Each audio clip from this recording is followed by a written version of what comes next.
So hello and welcome back to my channel never stop learning. तो आप सभी लोगों का स्वागत है हमारे चैनल नेवर स्टॉप लर्निंग पे। तो आज का जो वीडियो है वो बहुत ही ज़्यादा इंपॉर्टेंट होने वाला है। तो जैसा कि कल मैंने वीडियो बनाया था कि एडमिट कार्ड आपका रिलीज हो चुका है। मैं ये बात कर रहा हूँ टाटा अप्रेंटिस की, जो कि जिसका एग्ज़ाम भी 14 फेब को होने वाला है। तो कल ऑलरेडी मैंने एडमिट कार्ड कैसे डाउनलोड करेंगे और कैसे कैसे आपका एग्ज़ाम होने वाला है उसके बारे में मैंने वीडियो बनाया था। तो आज का जो वीडियो है, जैसा कि मैंने आपको कल भी बोला था वीडियो में कि साइंस का जो होगा वन शॉट बनाऊंगा मैं। तो अभी की जो वीडियो है वो साइंस का वन शॉट मैं बनाने जा रहा हूँ। तो इस वीडियो को आप एंड तक देखें, एक एक क्वेश्चन को ध्यान से पढ़िए और हो सकता है इसमें से मोस्ट प्रोबेबली बहुत सारे क्वेश्चंस आपके एग्जाम में डायरेक्ट आ सकते हैं। ठीक है, तो सारे क्वेश्चंस को अच्छे से पढ़ लीजिए, समझ लीजिए और जो भी ऑब्जेक्टिव क्वेश्चन मैं करवाने जा रहा हूँ उस पर बहुत ही ज़्यादा ध्यान से देखिए, उसको नोट डाउन भी कर लीजिए और उसको बार बार रीड करिए। ठीक है, तो चलिए बिना टाइम को वेस्ट किए हुए वीडियो को स्टार्ट करते हैं। स्टार्ट करने से पहले जो लोग नए लोग जुड़ रहे हैं चैनल पे, तो चैनल को जरूर सब्सक्राइब कर लीजिएगा और बेल आइकन जरूर प्रेस कर दीजिएगा, दबा दीजिएगा। ठीक है, ताकि आपके पास नोटिफिकेशन ज़्यादा से ज़्यादा पहुँच सके, जल्दी से जल्दी पहुँच सके। और जो भी आपको और क्वेरी वगैरह होगा टाटा अप्रेंटिस को लेकर के, तो आप उसको जरूर कमेंट बॉक्स में कमेंट कर सकते हैं। मैं कोशिश करूंगा आपके जो क्वेरी है उसको मैं रिजॉल्व कर सकूं। तो चलिए लेट्स स्टार्ट द वीडियो। तो चलिए स्टार्ट करते हैं वीडियो और देखते हैं कि क्वेश्चन को ध्यान से। तो सबसे पहले जैसा कि आप देख रहे हैं यहाँ लिखा हुआ है science one shot for Tata apprentice. और यहाँ एक चीज़ और लिखना बहुत जरूरी है कि ये जो ईयर है वो 2024 है। ठीक है, तो इसमें बेसिकली आपको जो क्वेश्चन दिख रहा है वो सारा का सारा एमसीक्यू बेस्ड क्वेश्चन है। तो एक एक करके सारे क्वेश्चन को लाइन बाय लाइन समझते हैं और फिर उसके बाद और ज़्यादा से ज़्यादा क्वेश्चन करने का कोशिश करेंगे इसमें। ठीक है, सबसे पहले स्टार्ट करते हैं। देखिए, जब जैसा कि अप्रेंटिस है वो कौन कंपनी ऑर्गेनाइज करा रही है? टाटा स्टील ऑर्गेनाइज करा रही है। और टाटा स्टील जो है मेनली वो एक मेटालिक कंपनी है। मेटालिक बोले तो मेटलर्जी की कंपनी है, जो कि स्टील आयरन प्रोड्यूस करती है, रॉ आयरन को वो बना करके फिर बाकी जगहों पर भेजती है। ठीक है, तो सबसे ज़्यादा इंपॉर्टेंट जो मेरे हिसाब से जो लग रहा है वो लग रहा है कि मेटलर्जी पार्ट से ज़्यादा क्वेश्चन आता है। हर बार मैंने ये गेस नहीं, हर बार का एक पैटर्न है जिसमें आप देखिएगा मेटलर्जी से 7 से 8 क्वेश्चन, 6 क्वेश्चन तो लगभग रहते ही हैं, 5 से 6 क्वेश्चन। 30 में समझ लो 6 क्वेश्चन अगर मेटलर्जी से आ रहा है या 5 क्वेश्चन मेटलर्जी से आ रहा है, मतलब बहुत ज़्यादा वेटेज है मेटल्स एंड नॉन मेटल्स, जिसमें मेटलर्जी एक पार्ट है उसका। तो सबसे पहले हम लोग इसीलिए मेटल्स एंड नॉन मेटल्स को थोड़ा डिस्कस कर लेते हैं जल्दी जल्दी। तो एक एक क्वेश्चन को ध्यान से समझिए और देखिए। तो यहाँ क्या दिया हुआ है, देखिए, which metal is the most abundant metal in earth crust? Earth crust के अंदर में कौन सा मेटल सबसे ज्यादा मात्रा में पाया जाता है? तो आपके पास ऑप्शंस बहुत सारे मेटल्स का दिया जाएगा। तो उसमें से आपको जो करेक्ट ऑप्शन है वो क्या है? देखिए, एल्यूमिनियम है। तो आपको याद क्या रखना है कि अर्थ के क्रस्ट में सबसे ज्यादा मात्रा में एल्यूमिनियम पाया जाता है। ठीक है, तो इसको ध्यान रखिएगा। स्टेनलेस स्टील, आप लोग जो हैंड वॉच पहनते होंगे, रिस्ट वॉच जो पहनते होंगे, उसके पीछे अगर आप पलट के देखिएगा तो वहां लिखा हुआ रहता है स्टेनलेस स्टील, जो कि क्या होता है ना, एक अलॉय है। डायरेक्ट जो हम लोग बर्तन, जो स्टील का बर्तन यूज करते हैं वो वाला स्टील और स्टेनलेस स्टील दोनों में बहुत ज्यादा डिफरेंस है। ठीक है, स्टेनलेस स्टील जो होता है ना वो एक अलॉय होता है। तो किस चीज का वो अलॉय है? अलॉय का मतलब क्या होता है? ऐसा मेटल जो दो या दो से ज्यादा मेटल को मिला करके बना हुआ हो, जिसका जो जिसका जो फीचर्स होता है या फिर आप फिजिकल प्रॉपर्टीज बोल सकते हैं, उसका जो उसके ओरिजिनल मेटल है उससे अलग होता है, उसको हम लोग अलॉय बोलते हैं। अलॉय कहने का मतलब आप समझिए, ये कंपोजिशन है 2 और मोर देन 2 मेटल्स का। ठीक है, नॉन मेटल्स भी हो सकता है इसमें कंपोजिशन में। ठीक है, और नॉन मेटल होता ही है, हो नहीं सकता, होता ही है। ठीक है, तो बट अब क्या है ना, जैसे अभी मैं बताता हूँ आपको, स्टेनलेस स्टील का जो क्वालिटी है, ठीक है, वो जिस मेटल से मिल करके बना हुआ उस मेटल का क्वालिटी प्लस स्टेनलेस स्टील का क्वालिटी, दोनों में बहुत ज्यादा डिफरेंस रहेगा। ठीक है, तो अलॉय समझते हैं किसका है ये?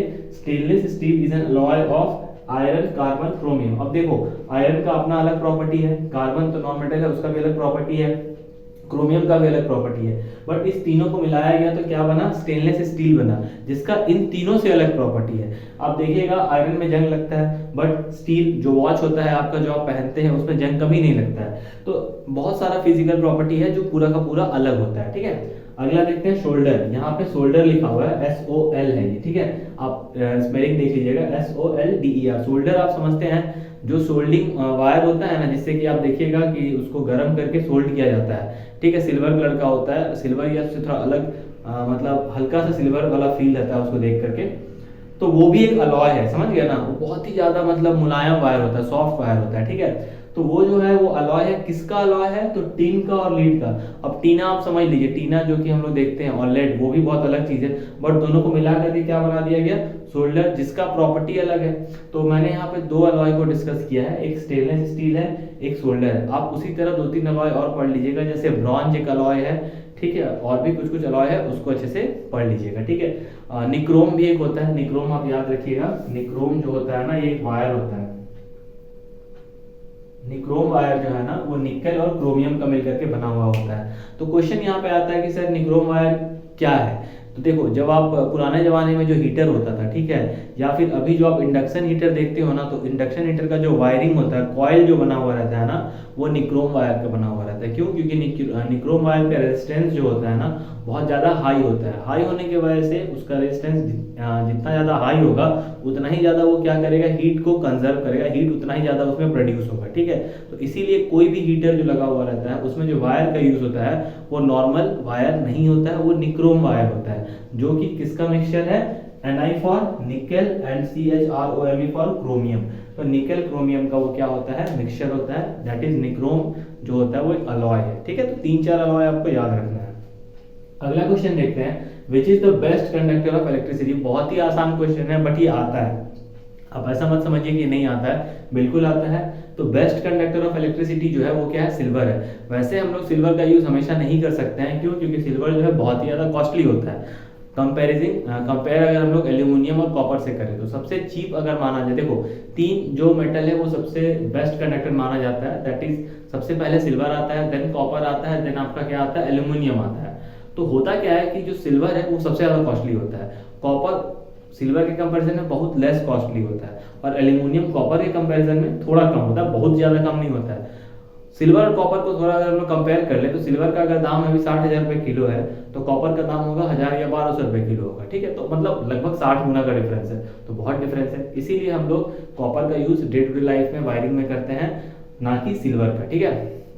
उसके बाद अगला देखिए क्या दिया हुआ है, sulphide ore are concentrated by. जो भी जिस भी मेटल का ओर सल्फाइड ओर होता है, उसको हम लोग कैसे कंसंट्रेट कर सकते हैं, मतलब कैसे उसको निकाला जा सकता है। प्रोसेस कौन सा है, तो फ्रोथ फ्लोटेशन प्रोसेस का नाम है। कौन सा प्रोसेस है, फ्रोथ फ्लोटेशन। इसको अच्छे से पढ़ लीजिएगा, फ्रोथ फ्लोटेशन क्या होता है, ध्यान से इसको टॉपिक को थोड़ा ध्यान से आप उसको मतलब क्या बोलते हैं, इसके दो चार और एग्जांपल्स पढ़ लीजिएगा जहां जहां फ्रोथ फ्लोटेशन का यूज होता है, ठीक है। Ordinary sulphur exist as. अब जैसे सल्फर है वो किस फॉर्म में एग्जिस्ट करता है, मतलब वो कौन सा एटॉमिक फॉर्म में एग्जिस्ट करता है। जैसे अगर आप बात करो ऑक्सीजन का, तो ऑक्सीजन O2 में एग्जिस्ट करता है, डायटोमिक फॉर्म में एग्जिस्ट करता है। उसी तरह अगर हम सल्फर की बात करें, तो आपके पास मैंने चार ऑप्शंस भी दे दिया हूं, S simple sulphur, S2 diatomic form में, S4 क्वाड्राटोमिक फॉर्म में, या ऑक्टाएटॉमिक फॉर्म में। तो S8 इस फॉर्म में ये एग्जिस्ट करता है। कोई भी ऑर्डिनरी सल्फर जो है वो हमेशा S8 मतलब ऑक्टाएटॉमिक फॉर्म में एग्जिस्ट करता है, ठीक है। तो इसको ध्यान रखिएगा, ठीक है। अगला क्वेश्चन देखते हैं क्या दिया हुआ है, the number of electrons in the outermost shell of a non metal can be. जो भी नॉन मेटल है उसके आउटर मोस्ट सेल में कितना इलेक्ट्रॉन रहना चाहिए। बहुत ही इंपॉर्टेंट और बहुत ही आसान क्वेश्चन है। इंपॉर्टेंट इसलिए है क्योंकि बहुत लोग कंफ्यूज कर जाते हैं कि आउटर मोस्ट सेल क्या होता है, जिसको कि हम लोग आम भाषा में वैलेंस सेल भी बोलते हैं, ठीक है। तो कोई भी मेटल, कोई भी मतलब एलिमेंट, नॉट मेटल, कोई भी एलिमेंट अगर उसके आउटर मोस्ट सेल में 4 से लेकर के 8 तक का इलेक्ट्रॉन होता है, तो वो जो मेटल, वो जो एलिमेंट होगा वो नॉन मेटल होगा। क्या होगा, नॉन मेटल, ठीक है। मेटल तो बिल्कुल नहीं हो सकता है। अब जैसे एग्जांपल के तौर पे आप देखिए, तो चार किसका होता है, कार्बन का, उसके बाद कार्बन का नाइट्रोजन, फिर उसके बाद ऑक्सीजन, फिर उसके बाद क्या हो जाता है, फ्लोरीन, फिर इसका क्या आ जाता है, नियॉन, ठीक है। तो कहने का मतलब क्या है, 4 5 6 7 8, ये अगर आउटर मोस्ट सेल में नंबर ऑफ इलेक्ट्रॉन 4 है तो भी नॉन मेटल होगा, 5 है तो भी नॉन मेटल होगा, सिमिलरली 6 7 8 होगा तो नॉन मेटल होगा, 8 होगा तो भी नॉन मेटल ही होगा, क्योंकि नोबल गैसेज होता है, नॉट नोबल मतलब नोबल मेटल नहीं कहलाता, नोबल गैस कहलाता है। दैट इज गैस है तो वो नॉन मेटल है, ठीक है। तो उसको याद रखिएगा। चलिए अब हम लोग कुछ जो है ना ओर्स के बारे में पढ़ते हैं। ओर्स क्या क्या है, मतलब किस एलिमेंट का ओर का नाम क्या है। ये बहुत सारा इंपॉर्टेंट क्वेश्चन है, इसको भी बहुत ही ज्यादा ध्यान से पढ़िए और दिमाग में इसको छाप लीजिए। कैल्शियम का ओर का नाम होता है जिप्सम। बेसिकली ये मिनरल है, मिनरल से ओर को और अलग किया जाता है, इसमें और काट छाट करके, काट छाट मतलब इसमें अलग अलग प्रोसेस लगा करके। अब ये मत समझिएगा बाल काटने वाला काट। मैग्नीशियम, Mg का मतलब मैग्नीशियम होता है। मैग्नीशियम क्या है, डोलोमाइट होता है इसका। एल्यूमिनियम का सबको पता है बॉक्साइट होता है, क्या होता है, बॉक्साइट। Cu का मतलब कॉपर का क्या होता है, चाल्कोपाइराइट्स, क्या होता है, चाल्कोपाइराइट्स। कॉपर जो है भाई झारखंड में बहुत ज्यादा पाया जाता है, स्पेशली सिंहभूम में, पूर्वी सिंहभूम पश्चिमी सिंहभूम दोनों जगह चाल्कोपाइराइट्स पाया जाता है, ठीक है। जिंक का क्या होता है, जिंक ब्लेंड होता है, क्या होता है, जिंक ब्लेंड। बहुत लोग इसको जिंक ब्लेंडी भी पढ़ते हैं, डीई है तो ब्लेंडी हो गया। आयरन, आयरन ऐसे डायरेक्ट नहीं लोहा निकल जाता है जमीन से, अलग फॉर्म में निकलता है, उसको हेमेटाइट बोलते हैं, क्या बोलते हैं, हेमेटाइट। सिमिलरली सोडियम जो, ये भी बाबू झारखंड में बहुत है, प्रचुर मात्रा में है, ठीक है, मतलब अत्यधिक मात्रा में है, ठीक है।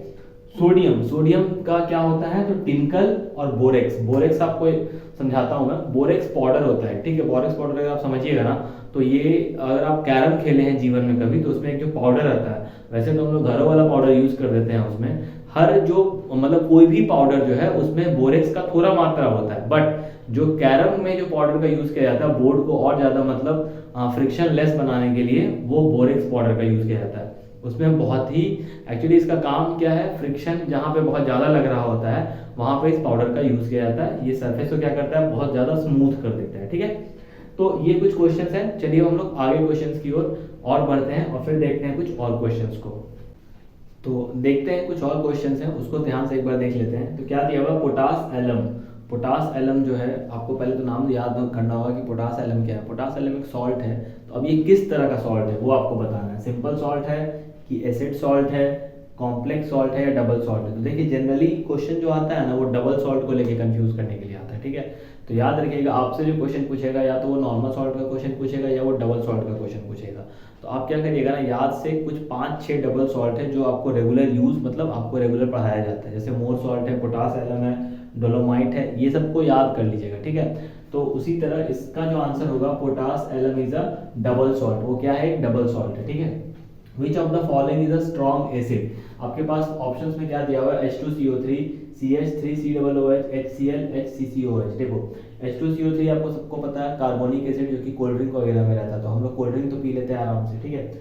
CH3COOH एसिटिक एसिड होता है, HCl हाइड्रोक्लोरिक एसिड होता है, और ये फॉर्मिक एसिड होता है। तो सबसे ज्यादा इंपॉर्टेंट और सबसे ज्यादा इनमें सबसे ज्यादा स्ट्रॉन्गेस्ट एसिड जो है वो कौन सा है, हाइड्रोक्लोरिक एसिड है, ठीक है। अब आ जाइए अगला question, which of the following is a dibasic acid. देखिए डाई बेसिक मतलब इसकी बेसिसिटी कितनी होनी चाहिए, 2 होनी चाहिए, मतलब नंबर ऑफ हाइड्रोजन कितना होना चाहिए, 2 होना चाहिए। तो सबसे पहले वही चेक करना है आपको कि ये डाई बेसिक शब्द का मतलब क्या है, डाई बेसिक, मोनोबेसिक और ट्राई बेसिक। तो मोनोबेसिक का एग्जांपल हो गया HCl HNO3, ठीक है।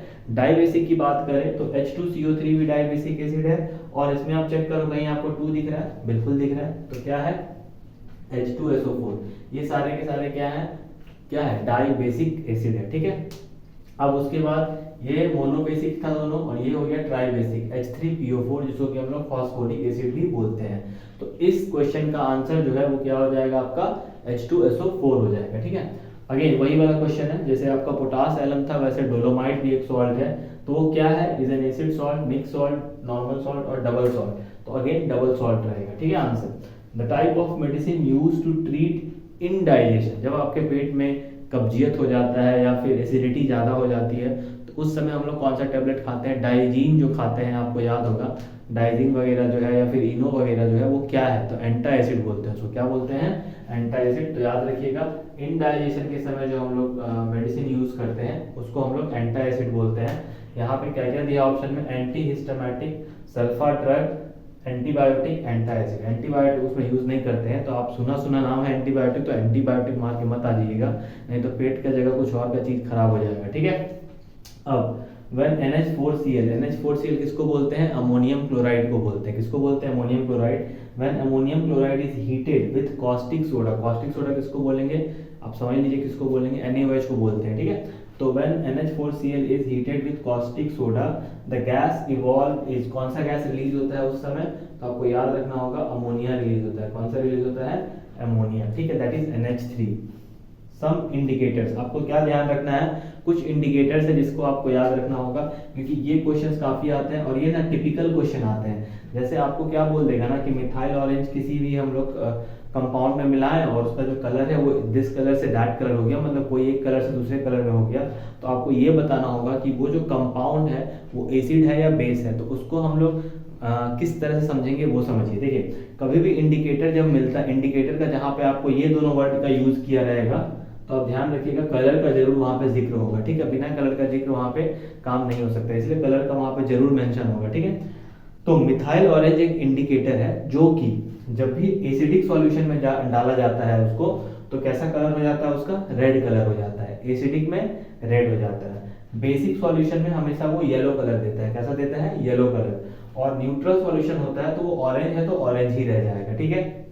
मिथाइल ऑरेंज नाम से ही पता चल रहा है कि वो ऑरेंज कलर का होता होगा, ठीक है। तो जब हम लोग एसिडिक सॉल्यूशन में उसको यूज करेंगे तो एसिड अगर सॉल्यूशन है और चेक करना है कि वो कौन सा सॉल्यूशन है, मान लो आपको पता नहीं कि कौन सा सॉल्यूशन है, हमने क्या करा उसमें मिथाइल ऑरेंज को मिलाया, मिलाने के बाद अगर उसके कलर में चेंज आ जाएगा, अगर वो रेड कलर का हो जाएगा तो इसका मतलब वो एसिडिक कलर, एसिड सॉल्यूशन है। क्या सॉल्यूशन है, एसिड सॉल्यूशन। अगर वो येलो कलर का है तो इसका मतलब हो गया, येलो कलर का है नहीं, येलो कलर का हो गया, दैट इज वो बेसिक सॉल्यूशन है। अगर उसमें कोई चेंजेस नहीं आया, मतलब ऑरेंज था ऑरेंज ही रह गया, तो वो न्यूट्रल सॉल्यूशन है, ठीक है।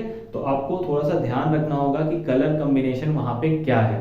सिंपल चीज वही चीज सेम चीज है। एक और बहुत ही इंपॉर्टेंट है फेनोल्फथलीन। देखो यहाँ पे एल छूट गया है, फेनॉल होता है, फेनोल्फथलीन है ना, इसको हम लोग फेनोल्फथलीन बोलते हैं, एल साइलेंट कर देते हैं तो फेनोल्फथलीन पढ़ते हैं। तो फेनोल्फथलीन भी एक इंडिकेटर है जो कि एसिड सॉल्यूशन में कलरलेस रहता है, लेकिन बेसिक सॉल्यूशन में इसको डालने से कलर कैसा आ जाएगा, रेड कलर आ जाएगा। क्या कलर आ जाएगा, रेड कलर आ जाएगा। और सिमिलरली ऑरेंज, जब मतलब ये भी क्या हो जाएगा, ऑरेंज कलर रहेगा। कब, जब नहीं ऑरेंज कलर नहीं रहेगा, यहाँ पे ये कलरलेस हो जाएगा। क्या हो जाएगा, कलरलेस। ऑरेंज कलर नहीं रहेगा, कलरलेस हो जाएगा। कब, जब न्यूट्रल रहेगा तब, ठीक है। तो ये कुछ क्वेश्चन है एसिड बेसिस सॉल्ट का जिसको आपको ध्यान से देखना होगा।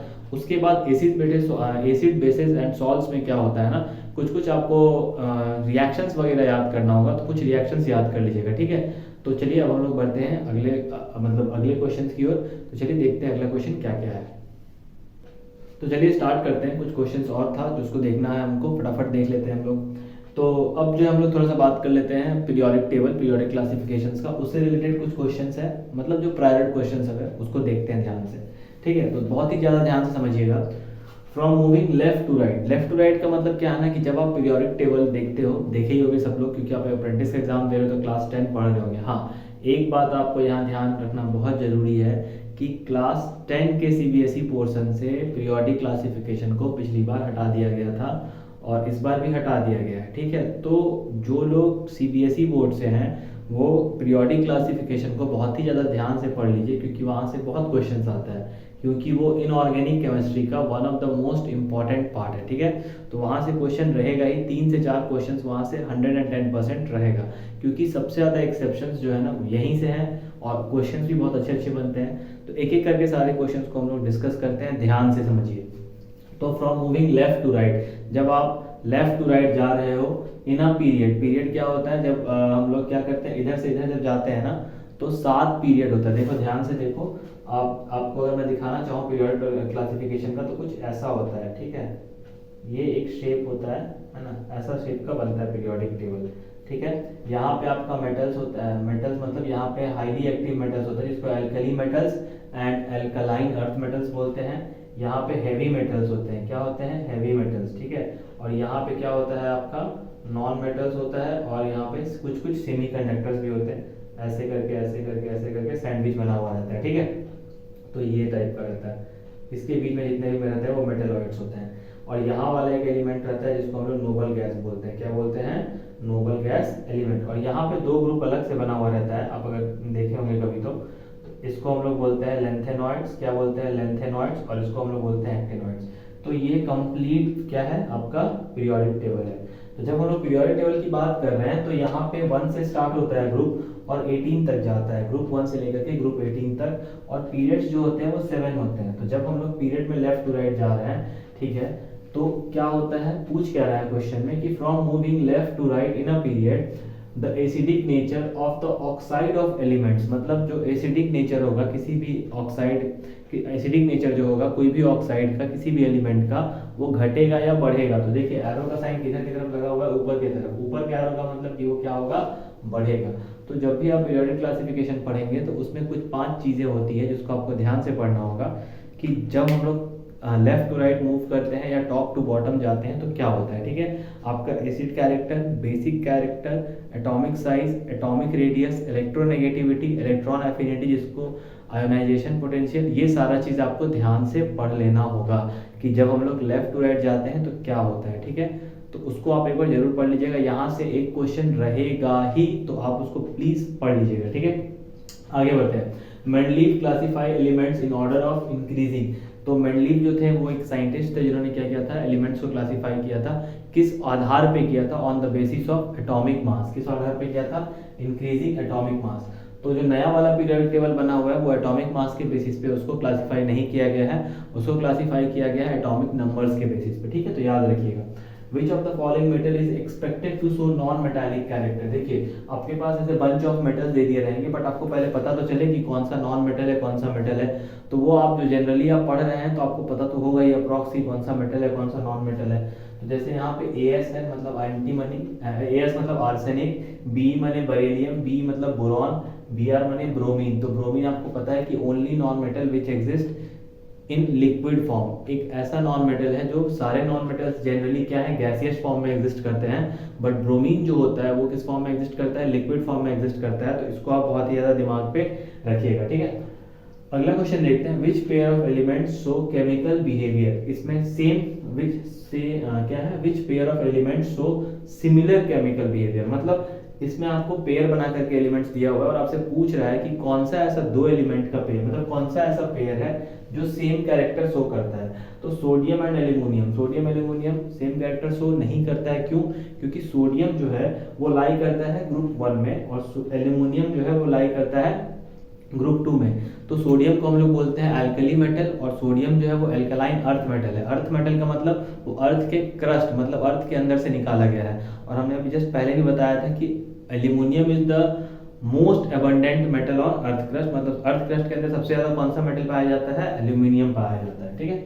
उसके बाद अब क्या है, आप अगर ध्यान से देखें तो इसमें आर्गन पोटासियम है। आर्गन पोटासियम भी नहीं हो सकता है, क्यों नहीं हो सकता है, रीजन बिहाइंड, आर्गन जो है वो नोबल गैस है, मतलब वो नोबल गैस एलिमेंट है जिसको इनर्ट गैस भी कहते हैं। पोटासियम जो है वो क्या है आपका, पोटासियम आपका क्या है, बहुत ही ज्यादा हाई प्रोफाइल एलिमेंट है। सोडियम के नीचे पोटासियम रहता है और वो बहुत ही जल्दी मतलब वाइब्रेसली रिएक्ट करता है, उसके बारे में मैं आपको बताऊंगा।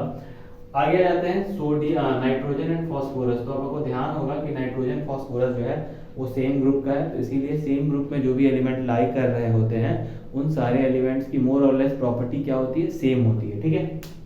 अब थोड़ा सा पढ़ लेते हैं कि किस पार्ट ऑफ एलिमेंट को क्या बोलते हैं। तो आपको याद रखना होगा ये चीज क्योंकि इससे भी क्वेश्चन आता है। तो द एलिमेंट ऑफ G1 का मतलब ग्रुप 1, ग्रुप 1 के एलिमेंट को हम लोग एल्कली मेटल्स बोलते हैं। ग्रुप 2 के एलिमेंट्स को हम लोग एल्कलाइन अर्थ मेटल्स बोलते हैं।